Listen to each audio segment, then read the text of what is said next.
Zenless 0 has came out for a couple of months now, and with the development of Shiyu defense's meta, we're now at 1.2 where we see some pretty unique changes. But first of all, there's quite an emphasis now on anomalies, right? You get a lot of buff stats regarding anomalies, and well, anomalies characters right now are getting incredibly strong. Which is why today I thought I'd make a video listing down the best teams for Shiyu defense in the current meta that is the most popular and widely used. And yeah, on screen right now is Pritman, which is a website that basically tells you everything about the game. And if you want to TLDR, these are basically just the best teams used in Shiyu Defense 7 in the version 1.2. And from it, we can pretty much extrapolate characters that people are using to clear Shiyu defense without an issue. And honestly, they're almost like the same characters with slightly different allies. So what I have prepared for you would be 3 rankings. Coming in at number 3, surprisingly, we have the 1.0 version team. We got Ellen, Joe, Lycone, and Sokaku. Since the release of Zenless 0, we have already seen Ellen, Joe, and this exact team dominating the whole meta. And it is not until now that we get a lot more anomaly characters that just does some explosive damage. You would think version 1 teams aren't that strong anymore, but surprisingly enough, Zenless 0's power creep issue is not that crazy yet that, you know, version 1 characters are just unusable. In fact, it is still comparable to like a Jane Bernie Caesar team. As a casual player, I personally still use this team. It is the good old classic, and the enemies still die to Ellen Joe's explosive damage. With this team, it is really robust, Lycone being the impact character, stunning up the enemy for Sokaku to buff your whole team up, and finally have Ellen take to the field and burst down the enemy. This is what most people thought this whole entire game's mechanic would revolve around, and it has been for quite a long time until only recently that a whole nother archetype has taken everything over. But before we get into that, take this as a sign for Ellen Joe havers. For the OG people that stuck with the shark, don't worry, your team is still cracked as heck. Usually people go for the first banner in Ellen, a lot of people have her, which does explain the decently high appearance rate of 23%. In the case of Lycone, you can always pick him or, you know, lose your 50-50 to him. Personally, I lost it to Lycone 3 times. Not quite happy about that, but yeah. And of course, Sokaku is free. And if you max her cinema, she can actually contribute to a lot of damage herself. But that'll be for the rank 3 team, which is one of the most used teams. Very solid for especially substage 1 of the current version's Shiyu defense Note 7. And with that said, let's move on to the second most popular and most effective team in the game currently, with my personal favorite, Qingyi, Julian, and Nicole. Now, I know for a fact that a lot of people skip say Qingyi because, well, you can always just use Abby, Nicole, and Julian instead. But let me tell you, if you have Qingyi though, the experience just turns into something so much more fun. This is personally my go-to team in Shiyu defense, and even in this version, using Qingyi is like one of the fastest way you can like stun a character into Nicole's instant support and defense reduction that just does not take any time whatsoever. And you have Julian to just stand on field and hold your mouse button. And then you swap to Julian, stand on field, hold your attack button, and watch her damage burst the enemy into oblivion. Among the 3 teams I have for this video, this team is the second strongest, at least based on the data of Pritwood, but only falling short to rank 1 by like about 1% of performance. Now, I would almost say this team deserves its own throne because you can just always swap out Qingyi for Abby, and with how the synergy goes, Julian herself with these 2 free-to-play supports, especially at max cinema, is able to even match a team with Qingyi, Julian, and Nicole. The damage output is incredible, and it's so easy to use. You stun the enemy very quickly. Even if it's a boss, we're gonna stun them very quickly with someone like Qingyi, but of course, the good old Abby works as well. It does test your skills though. In the end, it just goes to show how good Julian is as a DPS still. Her burst damage is incredibly high, and with a team of Qingyi, Julian, and Nicole, you can expect a performance slightly better than the Ellen Lycone team. In my opinion, this bodes well because it just shows that even older characters is not instantly power crabbed. Everyone can still use them to very good extent, and even in the toughest of in-game in critical node, we're still able to pull out the victory. Kudos to Hoyo to just not insta power creep like patch after patch, right? And yep, this is one of my main teams as well, so I'm having a lot of fun. Pretty accessible too if you just have a Julian, a well-deserved rank 2 team. And with that said, let's move on over to rank 1, which averages the highest score. Basically, they're pretty much the best performing team, and honestly, dude, I think it's pretty obvious. It's going to be a Jane, Seth, and a Caesar team. Now, before we even dive into this, it's interesting enough that the average performance of this team is about the same if you would swap Caesar out for someone like Lucy, but that would pretty much require Lucy to have some cinema to her. Honestly, do you guys call it cinema? I don't really know what to call it, but yeah, basically dupes. You need dupes, guys. But it does show the versatility you have with anomaly teams like this, where the buffer can kind of just be anyone. And this is basically the team that is dominating the meta right now with the highest average performance. And I mean, what can I say, right? We got Jane, we got Seth. You know how busted these 2 combos are. Add any buffer to them, their numbers just go straight up to heaven. And not to mention, for this version's Shiyu defense, at critical node 7 substage 2, it is the perfect team for someone like Jane Doe to shine. Now, what is interesting about this team as well is the fact that it is so strong yet so versatile, because based on Pritwood, there's an array of of different characters that you can just swap everyone with and have the average score still be about the same. There are team examples of swapping Jane away for Piper even, or swapping Seth for Bernice, which actually goes to show don't sleep on the 4-star of the game. They might be really valuable. I really did not expect someone like Piper to even be performing this well. But thank God I built my crew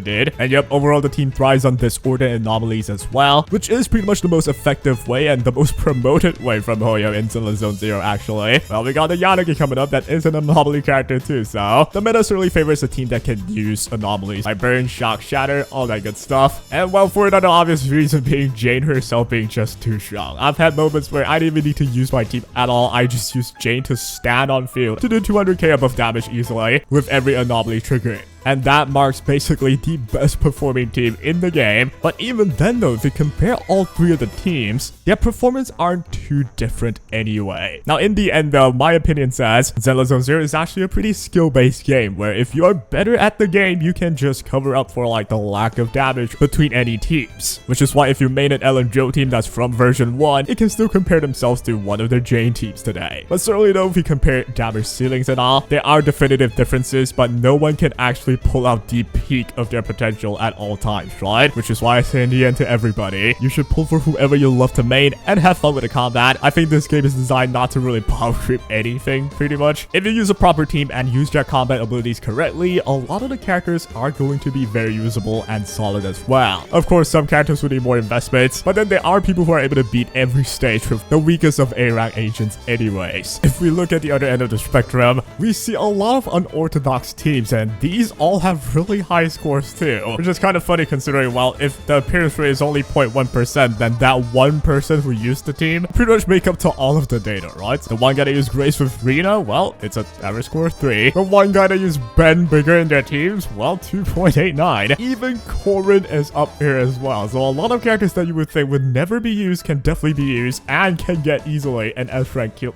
S-rank clear. Well, I wouldn't say easily, but you know, you gotta practice, right? We even see Billy here, dude. Holy, people are just gosh darn geniuses. If you play them well, with enough investments as well, you can pretty much play anything, which of course there are recommendations, right? You don't want to like just go anti-weakness, like don't go on the right elements. Try to have the same elements as the weaknesses, and you might just see yourself winning, no problem. But in any case, though, those are the 3 teams that are the best in today's meta that are being used by most people as well. If you're struggling with Shiyu defense, or if you wish to dominate the game in any way, these are the few teams that you can look at into investing. And that will be all for today. Hope you guys enjoyed, and take care.